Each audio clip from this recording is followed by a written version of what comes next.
Irmãos, nós estamos terminando os devocionais e mais uma vez eu queria agradecer por este momento propiciado pelo Conselho da Igreja Presbiteriana de Aracaju e estar aqui compartilhando a palavra do Senhor.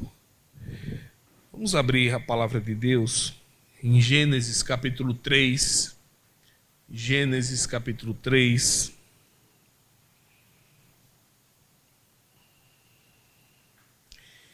Nós iremos abrir, nós vamos ler melhor, até o versículo 7. Gênesis 3, de 1 a 7.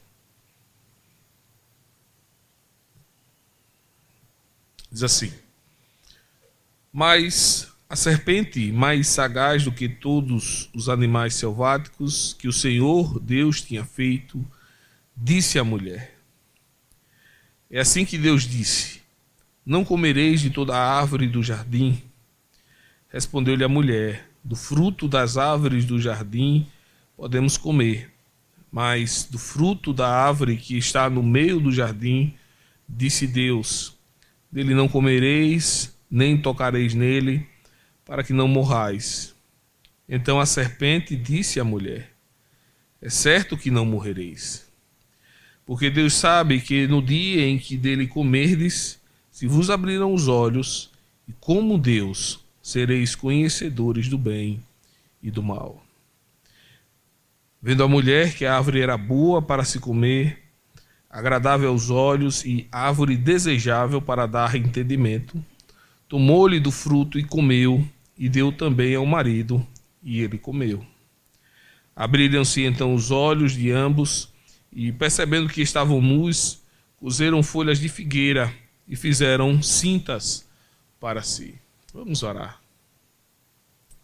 Ó Deus dos céus, Tu que és supremo benfeitor das nossas almas, Criador de todas as coisas, nós rogamos ao Senhor nesta noite que nos dirija este último encontro, que a nossa mente já cansada desses dias e das atividades também do dia, não venham a nos fazer desviar a atenção da Tua palavra, Senhor.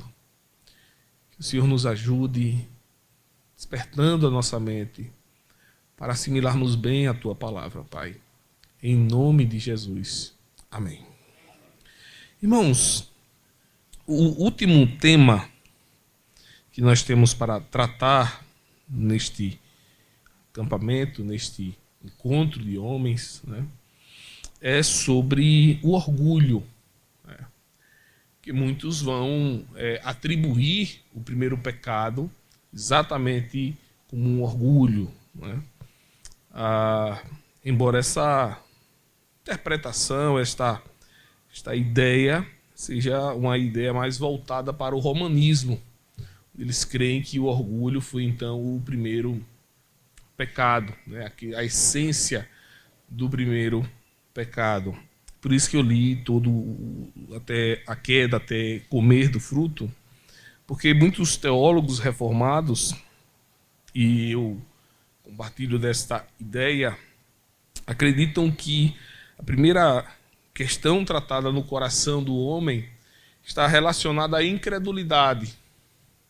Ou seja, Eva deixou de crer na palavra do Senhor, e é aqui que está estabelecido, e é nesta incredulidade que Eva tem de deixar de levar em consideração aquilo que Deus havia dito, que Satanás vem e diz completamente o oposto, né? O que é que Deus diz? Se comeres, certamente morrerás. Acabou. Esta era a ordem, né? E este era o aviso: certamente morrerás. Quando Satanás vem, ele nega completamente isso. Se comeres, certamente não morrerás. Mas para que Satanás ele venha e traga esta palavra tão convicta e tão forte que Eva, né, e Adão não morreriam, Satanás percebe uma insatisfação já no coração também de Eva. porque ele chega e pergunta, né?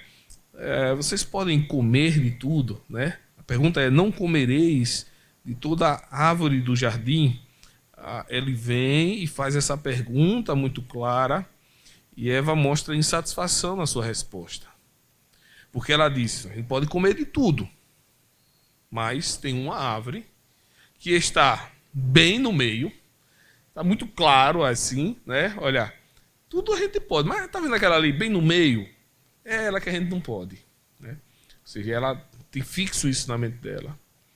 Ou seja, o pecado está bem à vista dela, a ideia da desobediência da árvore está bem à vista. E ela vai mais, ela diz que eles não podem nem comer, né? Nem tocar. Eles não podem comer nem tocar. E Deus não deu esta ordem de não tocar na árvore, de não tocar no fruto da árvore. A ordem de Deus era não comer. Da árvore do conhecimento do bem e do mal não comereis. Eva vai além e ela vai e diz que não pode nem comer nem tocar. Então isso já mostra insatisfação no coração dela. E Satanás, percebendo isso, o que é que ele diz? Não tem problema. Se você comer, você não vai morrer. A palavra de Deus, ela não é verdadeira, segundo a estratégia de Satanás. A incredulidade está aí, né? A confusão, a dúvida. E aí, então, a palavra que é válida agora passa a ser a palavra de Satanás, e ela escuta isso. Isso é muito forte, irmãos, porque está relacionado àquilo que nós ouvimos. O Salmo 1 é essa síntese, né? O que é que o Salmo 1 diz? Que nós não devemos ouvir a palavra de quem? Da incredulidade, do ímpio, do escarnecedor, do pecador, né? Está muito claro ali. E nós devemos dar ouvido à palavra de quem? De Deus. É bem-aventurado aquele que não ouve a impiedade e a incredulidade, mas é bem-aventurado aquele que ouve a palavra de Deus, antes medita nela dia e noite, né? E aí tem as consequências de tudo isso. Então, perceba que a raiz de tudo isso acontece em um momento de incredulidade. Mas o que é que, então, impulsiona mais ainda? Primeiro, a incredulidade está pronto ali, ou seja, o coração de Eva e o coração de Adão também, eles estão duvidosos sobre a palavra de Deus, se ela é real ou não. E aí nós temos o segundo ataque de Satanás que vem e diz: não, vocês vão morrer, não vão morrer, podem comer. E aí o que é que acontece? Veja só, ele diz então, porque Deus sabe que no dia em que dele comerdes, se vos abrirão os olhos e como Deus, sereis conhecedores do bem e do mal. E aqui nós temos algo que está na raiz da queda do homem, está na raiz, né, do comportamento pecaminoso do homem desde então, que é uma ideia, que é um desejo, uma ideia não, um desejo do homem de independência. Então perceba aqui que Adão e Eva, eles desejam se tornar iguais a Deus. Eles foram criados à imagem e semelhança de Deus. Eles foram criados seres, né, com honra, porque eles foram criados segundo a imagem e semelhança de Deus. Mas eles não estão contentes com isso e eles vão adiante, eles desejam se tornar independentes. E a partir de então, este desejo do coração do homem, ele vai perseguir o homem sempre. Se você pegar o Salmo 2, que foi citado em uma das devocionais, acho que pelo pastor Alan Kleber, ele vai falar sobre isso. O que é que os reis da terra desejam? O que é que os reis da terra querem? Eles querem quebrar as algemas, eles querem, né, sacudir as algemas, eles querem romper com o Senhor, porque eles querem uma autonomia, eles querem uma independência. Né? O que é que o mundo diz? Vocês devem buscar a liberdade, ou seja, vocês devem ser livres então, né? Livres de quê? De Deus, da lei moral. O mundo hoje tenta isso. Então, há, primeiro lugar, que nós devemos entender relacionado ao orgulho. O orgulho é exatamente esse desejo de independência, esse desejo de que, olha, eu não preciso de ninguém, nem de Deus. Nem de Deus. Eu não preciso estar debaixo disso. Eu sou suficiente para tudo. Eu sou suficiente para cuidar das minhas coisas. Eu sou suficiente para resolver os meus problemas. Eu sou suficiente para tudo. Então, há um desejo no coração do homem desta independência que é orgulho. Porque o homem, ele é dependente. Ele foi criado com essa dependência. O homem vive e foi criado para viver e habitar no mundo de Deus. E é impossível, completamente impossível, que ele viva fora desta dependência. É impossível que ele consiga subsistir ou até ter o fôlego de vida dele sem a ação do Senhor. Paulo vai explicar isso lá em Atos capítulo, se eu não me engano, 17, quando ele está pregando.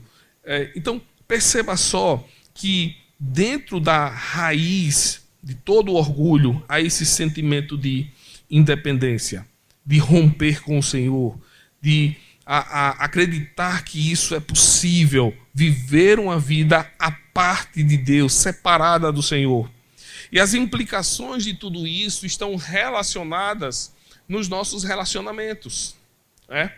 Quando nós estamos, então, diante de relacionamentos humanos, então, nós claramente ficamos a não depender dos outros. Uma frase, se eu não me engano, foi Spurgeon que falou, e é algo muito, me deixou muito impactado há muitos anos atrás, que ele diz assim, acho que foi Spurgeon, não me recordo bem o nome do autor, ele diz assim: a graça nos humilha. E é exatamente isso. Nós somos humilhados quando nós recebemos algo que nós não conseguimos pagar, que é gracioso. Qual é a primeira coisa que você quer fazer quando você recebe um presente? O que é que você faz? Abre e depois agradece e depois quer devolver. Você quer dar outro. Você quer retribuir. Não é assim? Né? É como se fizesse assim: eu estou devendo a fulano agora. Fulano me deu um presente, agora eu tenho que retribuir, eu tenho que devolver algo a ele, porque ele me deu. Né? Mas é certo isso? Presente é presente.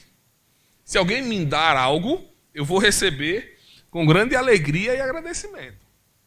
Mas ninguém espere que eu vou retribuir. Eu vou dar se eu também desejar. Se eu também não desejar, eu não dou. Presente é isso, é dádiva. É graça.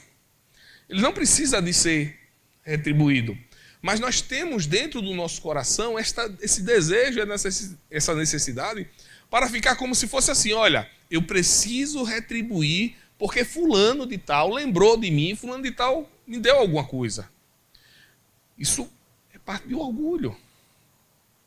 É parte de dizer assim: olha, eu estou limpo. Não estou dizendo que isso é pecado ou isso, mas isto está numa raiz. Se você for desejar de fato retribuir porque aquela pessoa lhe deu, isso é algo que não está muito correto.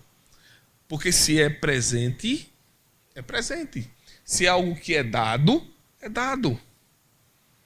Não é retribuição. Você pode até presentear aquela pessoa porque você gosta daquela pessoa, porque você é aniversário dela ou por qualquer outra coisa, mas não no sentido de retribuição.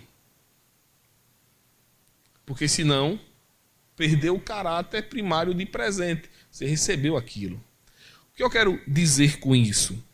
Nós devemos olhar para essa questão desta independência e desta não necessidade de Deus, com isso nos nossos relacionamentos que nós podemos ter uns com os outros, né?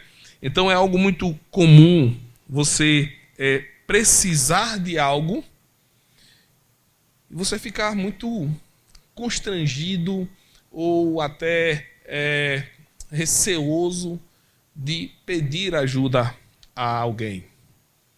Porque você fica, mas, né? Eu vou resolver isso aqui sozinho. Né? Perceba que, geralmente, mesmo você sabendo que você não consegue resolver aquilo, você vai tentar resolver só. Mesmo se você está claramente consciente de que você não vai resolver aquilo. Mas aquela questão de eu vou resolver. Né? Certa vez eu lendo um livro, achei muito engraçado o autor, ele diz assim, ele diz que qual é a primeira coisa que alguém faz quando o carro dele dá defeito? Ele vai no capô e ele abre o capô do carro, né? Aí ele olha e fecha o capô. Não entende, ele não sabe de nada. Ele não vai fazer o que ali? Mas perceba como ele quer resolver, ele tem o desejo de resolver, mas ele não sabe como resolver. No lugar dele pegar o telefone, talvez ligar para o mecânico, talvez ligar para o guincho, ou fazer qualquer outra coisa que vai resolver, mas ele tem esse desejo, essa de autonomia, de independência. Eu não preciso de ninguém. E aí quando ele abre o motor e ele vê tudo aquilo ali, ele diz, realmente parece que não vai dar para resolver, e fecha. A nossa vida seria muito melhor se nós entendêssemos e olhássemos para essas coisas, que nós não somos suficientes para resolver questões da nossa vida. Nós não temos essa suficiência. E isso está relacionado a orgulho e pecado de orgulho.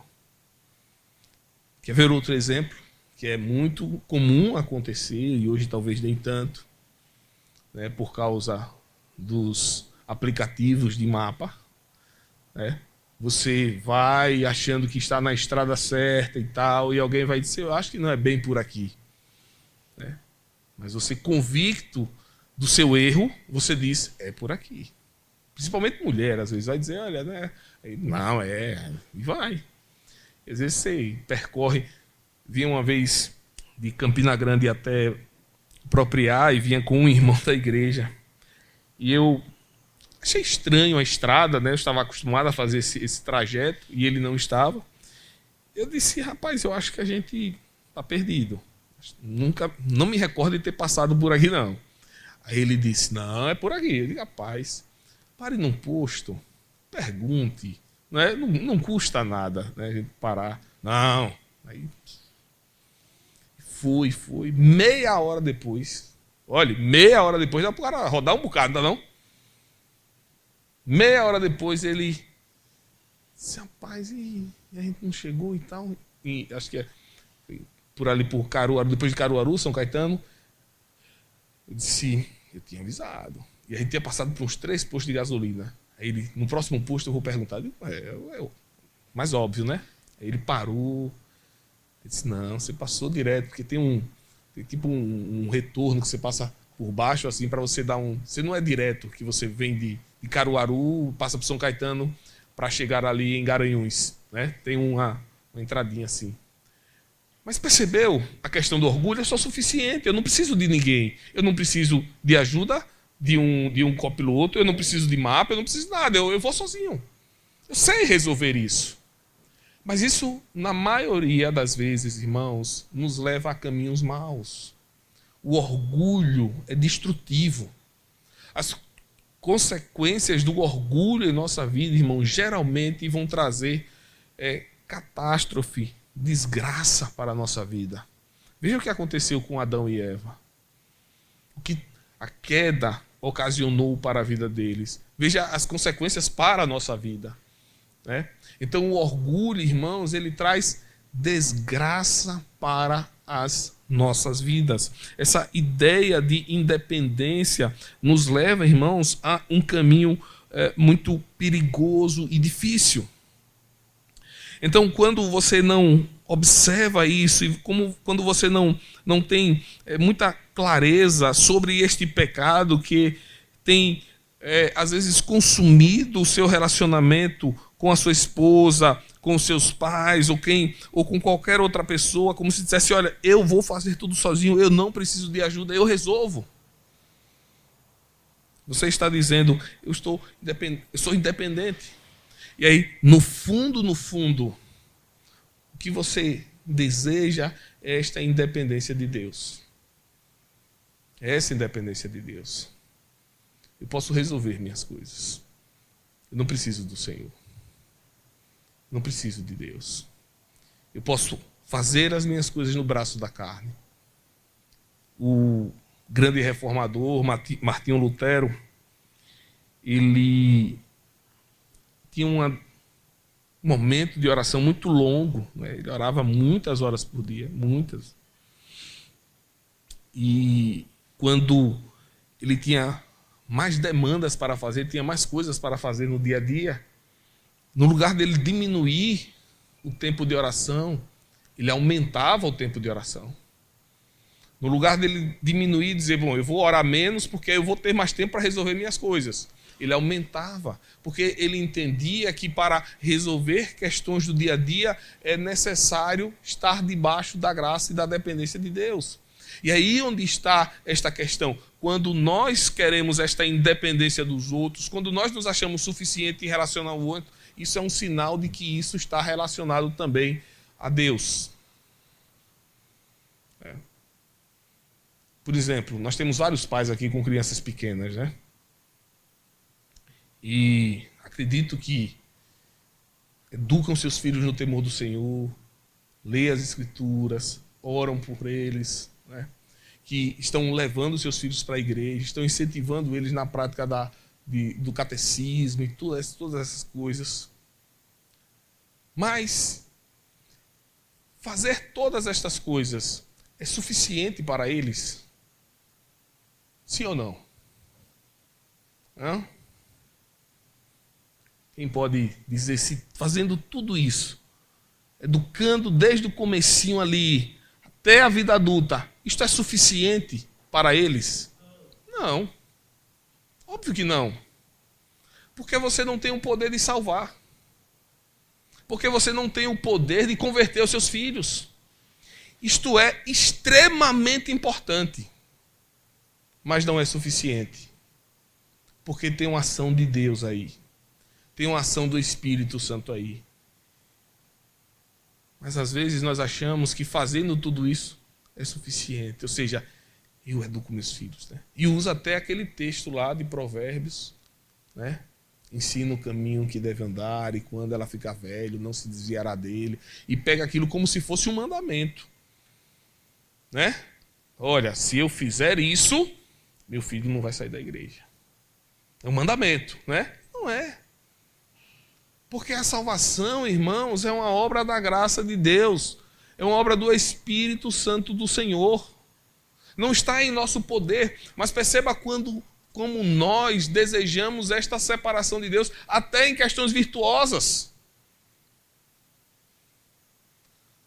Nós podemos cair na armadilha de até nos orgulharmos de coisas, irmãos, que são componentes da graça de Deus. São questões que Deus está tratando na igreja. O orgulho pode nos levar a isso, né? Nós, como uma igreja reformada que prezamos pela palavra, pela fidelidade às Escrituras, pela pureza do culto, por toda essa questão, nós às vezes podemos estar olhando e dizemos, mas a nossa igreja talvez seja a melhor do estado de Sergipe, por causa disso. E isso pode ser orgulho, ou seja, como se dissesse assim, olha, nós somos suficientes.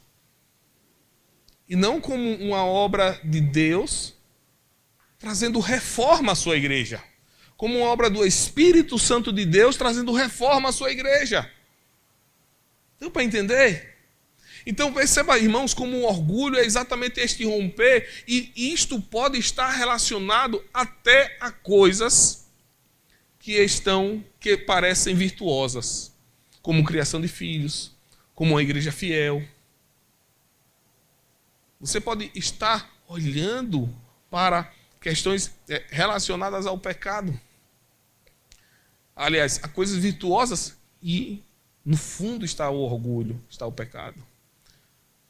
Uma semana dessa, um jovem mandou uma mensagem para mim perguntando o seguinte. Ele disse: pastor, estou aqui pensando e eu queria saber, e aí fez uma pergunta sobre culto. Ele disse, quanto à questão de cânticos e de pregação, e foi falar uma série de questões relacionadas ao culto, à pureza do culto. E eu disse, olha, o culto ele tem dois aspectos muito importantes que devem ser entendidos conjuntamente. O primeiro é o aspecto formal do culto. Né? O aspecto formal do culto é o que nós cantamos, é o que nós pregamos, é o que nós oramos. E todos esses aspectos formais do culto estão relacionados à palavra de Deus. Devemos cantar a palavra, devemos pregar a palavra, devemos orar a palavra. Sacramentos. Perfeito. Mas nós podemos enfatizar muito a formalidade do culto e na hora de o culto ser espiritual, porque Cristo disse que o culto tem esses dois elementos. O culto deve ser exercido em espírito e em verdade. Então você tem a forma, mas o seu coração não é quebrantado. Porque você se acha melhor que a congregação tal, que a igreja tal. Seu culto está quebrado. Você tem a forma, mas você não tem o quebrantamento necessário para cultuar. Deu para entender? Você pode ter a forma e achar que aquilo é mais importante do que outras coisas, porque você começa a se comparar com outras coisas. No lugar de você estar feliz, né? E eu comentei até com um irmão, né, Cícero, que congrega aí com vocês, ele foi presbítero lá em Propriá, na época que eu pastoreei, e quando eu preguei na igreja igreja presbiteriana de Aracaju, agora em janeiro, no final de janeiro, eu disse a ele, rapaz, eu saí muito animado de lá, porque assim, vem uma igreja em janeiro, que geralmente o pessoal viaja, né? Cheia, pela manhã, e cantando de maneira tão enfática, eu saí animado demais. Eu disse, rapaz, que coisa bela e bonita, né? Você estar ali e realmente estar com aquele ânimo, aquela disposição de adorar ao Senhor. Ou seja, você tem forma e você tem espiritualidade.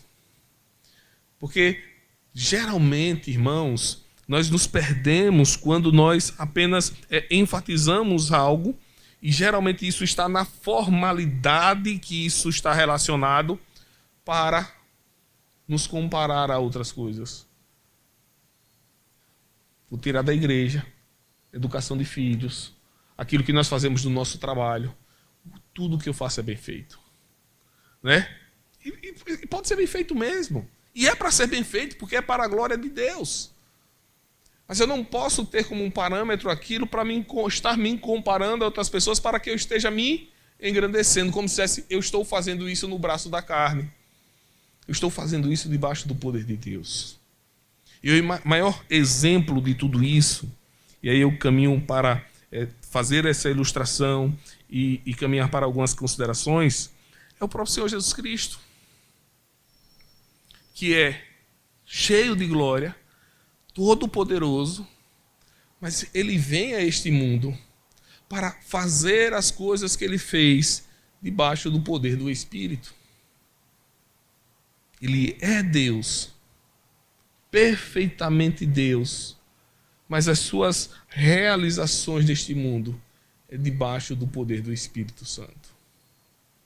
Exatamente para nos mostrar, e aqui ele vem para trazer este encaixe da soteriologia, né? Porque a queda ela começa, e é meu entendimento, como eu disse, né? Há quem pode discordar disso, com a incredulidade, né? E a receita para a incredulidade é o quê? É crer. A descrença, a receita é crença. Então, se o homem cai com a raiz da incredulidade, o homem é redimido com a fé. Para mim encaixa perfeitamente isso. Né? Ele deixa de crer na palavra de Deus, e para que ele seja redimido, ele tem que crer na palavra de Deus. E a questão do orgulho e desse senso de dependência. Cristo vem e nos mostra o contrário. Ele diz: eu não vim para fazer a minha vontade, mas a vontade do meu Pai. As coisas que ele faz debaixo do poder do Espírito. Isso é importante para que nós entendamos que nós não conseguimos viver neste mundo caído sem a dependência do Senhor. As pequenas atitudes da nossa vida, as pequenas questões da nossa vida, nós devemos entender que nós dependemos, carecemos de Deus para resolver questões com as nossas esposas, né? Resolver questões com os nossos filhos. Quantos pais aqui, por exemplo, ao disciplinar os seus filhos, antes ora ao Senhor? Orar a Deus, dependência. Eu vou disciplinar ele agora. Não é algo formal. Eu vou pegar meu filho, ele sei que ele fez errado, eu vou levar no quarto ali e disciplina. Não, e orar. Porque até nesse ato que você pode fazer, você pode pecar. Você pode estar agindo errado. Você pode ser talvez mais duro ou menos duro. Né? Você pode usar palavras que não devem. Tudo que nós devemos fazer, irmãos, deve estar debaixo da dependência do Senhor. Tudo. Exatamente tudo que nós fazemos. E quando nós temos esta dependência do Senhor, esta humildade, né? Sermos humildes, vai nos levar a, quando necessitarmos da ajuda de outra pessoa, dos nossos relacionamentos, você vai estar muito mais atento a isso. Você vai estar muito mais esperto, porque você já depende do Senhor.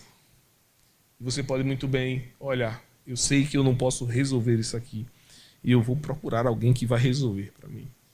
Eu vou pedir ajuda. Isso não diminui ninguém. Isso não traz nenhum tipo de, chegar e dizer, isso está ferindo o meu orgulho, está ferindo a minha... Não, isso é algo que deve estar, irmãos, no nosso coração, até com os nossos filhos. E aqui eu quero trazer algumas considerações, algumas aplicações práticas que podem nos ajudar, irmãos, a considerar essas questões. Né? Primeiro, nós devemos estar atento à nossa debilidade, a nossa fraqueza diante do Senhor. Então, a primeira coisa que você deve estar considerando constantemente é isso. Eu não posso nada diante de Deus. O próprio Senhor Jesus Cristo, ele vai dizer: sem mim nada podeis fazer. Nada. Se eu vou à igreja, é debaixo da graça do Senhor. Se eu posso ir pela manhã, à noite, qualquer dia, estou firme, é Deus. Nós não temos nada para fazer fora do poder e da graça do Senhor. Quando você entende isso, você jamais terá orgulho espiritual. Você jamais estará se considerando melhor do que qualquer outro crente dentro da igreja. Porque você sabe que tudo aquilo que você tem, que você faz, a disposição, vem da graça e do poder do Senhor. Vem da graça e do poder do Senhor. Porque, não sei se acontece na igreja de vocês, eu acho que não, mas acontece em algumas que eu pastorei. Você conversa com algumas pessoas, as pessoas geralmente dizem: fulano de tal não está vindo para a igreja por causa disso. Diz: mas eu estou firme. Né? Como se isso fosse algo, dele. Olha, eu estou muito bem. Fulano de tal não. Então é você que está bem mesmo, né? Então é você que está na força. Não, isso é graça de Deus. Isso é Deus trabalhando no seu coração. Graças a Deus, porque você está desperto para esta verdade. Está desperto para esta consciência de congregar e de tudo mais. passe a orar para que aquela pessoa também possa estar como você. Passe a talvez incomodar aquela pessoa para que ela esteja com você na igreja. E não ache que você é superior, ou que você é mais importante, ou que você tem um poder maior do que aquela outra pessoa. Então entenda que nós não podemos fazer nada sem Deus. Sua força espiritual está debaixo da graça e do poder de Deus. Isso traz humildade. Isso afasta qualquer tipo de orgulho espiritual na sua vida. Aprenda a pedir ajuda de outras pessoas. Quando necessário, nós estávamos falando pela manhã aqui de temas tão importantes na área de sexualidade, e eu terminei falando exatamente sobre isso e ia voltar à tônica à noite, exatamente dizendo, olha, aprenda a depender dos outros, aprenda a pedir ajuda, a pedir socorro. Porque tem momentos em nossa vida que nós estamos precisando mesmo de um conselho, de alguma ajuda. Né? Irmãos, às vezes, e aqui vem para casais, você está passando por problema no casamento e vocês não encontram ninguém. O pastor não sabe, ninguém sabe. E de uma hora para outra, rapaz, fulano de tal e fulana se separaram. Ninguém acorda assim, do dia para a noite, diz assim, olha, hoje está um dia tão bonito, né? Vamos no cartório nos divorciar. Acontece assim. Não é assim que acontece. Isso vem de maneira longa. Mas muitos casais e muitos homens têm dificuldade de pedir socorro, de pedir ajuda. Após a palestra aqui, nós ficamos conversando ali, alguns homens casados, então, eu estava dizendo que foi a segunda palestra, começou lá no quarto, depois terminou aqui no refeitório, com os casados. E eu citei o exemplo de um ex-presbítero, né, que já faleceu, e escritor de muitos livros na área de aconselhamento, chamado Lu Priolo. E Lu Priolo, certa vez, veio ao Brasil para falar numa conferência em São Paulo, na igreja do pastor Jairo Cáceres, e o Lu perguntou ao Jairo, me diga aí, quantas vezes você acha que a minha esposa me levou ao conselho da igreja? E aí o Jairo Cáceres disse, nenhuma. O cara, referência na área de aconselhamento, escritor de livros e tal. A esposa vai estar levando o caba desse para o conselho? Nenhum. Ele disse, eu perdi as contas. Por quê? Porque ela pediu ajuda. Isso não é para diminuir ou para humilhar o homem. Mas às vezes nós que somos homens, perdemos a noção do cuidado da nossa casa, do cuidado dos nossos filhos, do cuidado com a nossa esposa. Trabalhamos como uma fuga, como já vimos aqui nas palestras. E nossa esposa nos conversa conosco e diz, olha, você está trabalhando demais, você tem dedicado pouca atenção à sua família. E às vezes nós ficamos cegos e endurecidos. O pecado tem este poder, falei sobre isso pela manhã também. E a nossa esposa vai recorrer a quem? Vai orar, né? Vai orar para ver se aquele cidadão ali melhora. Não, ela vai pedir então refúgio aos presbíteros da igreja, aos pastores da igreja, vai dizer, ele precisa de ajuda. Ele precisa ser confrontado. E isso, irmãos, não é para nos diminuir, não é para ferir o nosso orgulho, não é para ferir, não é, a nossa... Não. Isso é importante para nos fazer entender que nós precisamos dos outros. Nós precisamos de pessoas que nos digam a verdade em amor. Que nos mostrem o caminho. E nós precisamos estar com o nosso coração humilde para ouvir estas verdades. para ouvir essas questões, ou até para procurar ajuda quando precisamos. Eu sempre digo que eu gosto muito de uma... E vou falar de novo para casar, desculpem os jovens aqui, mas serve para vocês quando casarem. Tem uma ideia, uma tarefa do Jay Adams, que eu acho muito interessante isso, eu aconselho casais a fazer isso, que ele chama de mesa de conferência, que é você pegar toda a casa, todas as pessoas da casa, mulher e filhos, e chegar lá e nesta hora e tipo lavar a roupa suja, dizer ali, o que é que nós precisamos mudar aqui? O que é que nós precisamos tratar na nossa família? O que é que está errado aqui, biblicamente, que a gente precisa mudar e nós juntos vamos mudar?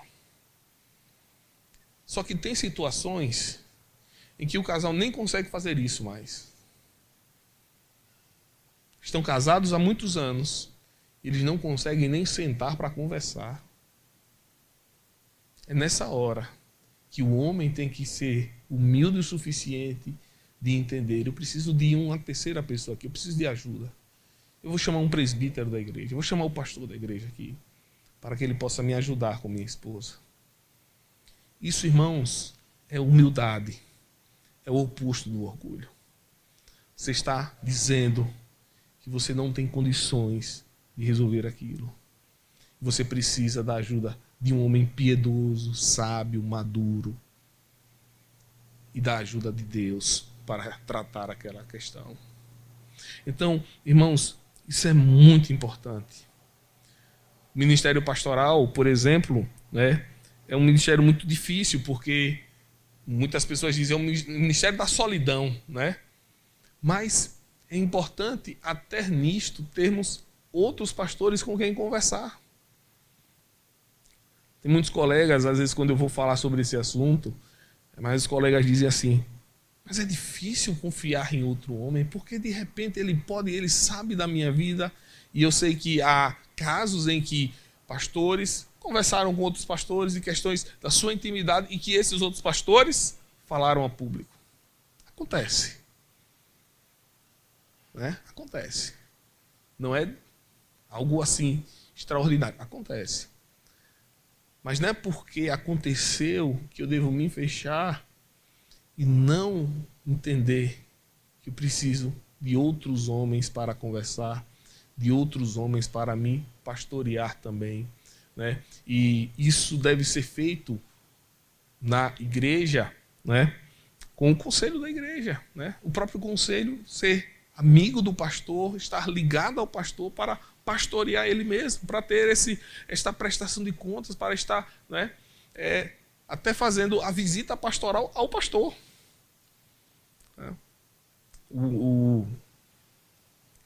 Quando o pastor Kenneth foi impropriar, no primeiro ano do meu ministério, 2011, ele foi falar sobre visitação pastoral, e ele cita, e a Igreja Reformada tem esta prática que eu acho bem interessante e importante, que é os presbíteros da igreja irem fazer uma visita pastoral ao pastor. Porque geralmente é o pastor que visita. E ele diz que fica aquele momento para ele no ano, isso acontece uma vez no ano, ele diz para ele era o melhor momento. Porque ele pegava a família e colocava diante ali do conselho da igreja para receber instrução, para receber pastoreamento, para receber daqueles homens de Deus. E ele dizia, eu sei então que eu estou sendo pastoreado. Isso era ser humilde. Porque você não está acima do conselho. E às vezes nós nos colocamos nessa situação. O que é que o conselho, o que é que o presbítero quer saber da minha vida? Eu não devo satisfação a ele, ao conselho. Eu sou o pastor da igreja. Mas isso traz com que nós estejamos isso. Então, meus irmãos, entendam isso. Que quando nós estamos ligados a pedir ajuda e estar suscetíveis também a receber ajuda de outros, isso é um passo para nós olharmos para esta dependência do Senhor. Deus usa pessoas para nos ajudar, como instrumentos em nossas vidas. Então que nós aprendamos a lidar com isso. Aprendamos a lidar, irmãos, com este sentimento, este desejo do nosso coração de autossuficiência, de independência. Isso começa na queda e isso permeia toda a nossa vida. E quando isso está enraizado no nosso coração, é porque nós temos dificuldades para depender de Deus. Quando nós temos dificuldade de pedir socorro, de pedir ajuda, ou até se alguém vier nas ruas, não, deixa, eu resolvo. É porque você tem dificuldade a depender do Senhor. Está relacionado a isso. Que o Senhor nos ajude, que o Senhor nos instrua e que nós, de fato, nos dê graça para sermos mais humildes a cada dia, né? Senhor, nós agradecemos a Ti, ó Pai, por este momento, pela Tua palavra tão preciosa. Que o Senhor nos guie, que o Senhor nos oriente, que o Senhor derrame a Tua graça sobre as nossas vidas, ó Pai. Em nome de Jesus. Amém.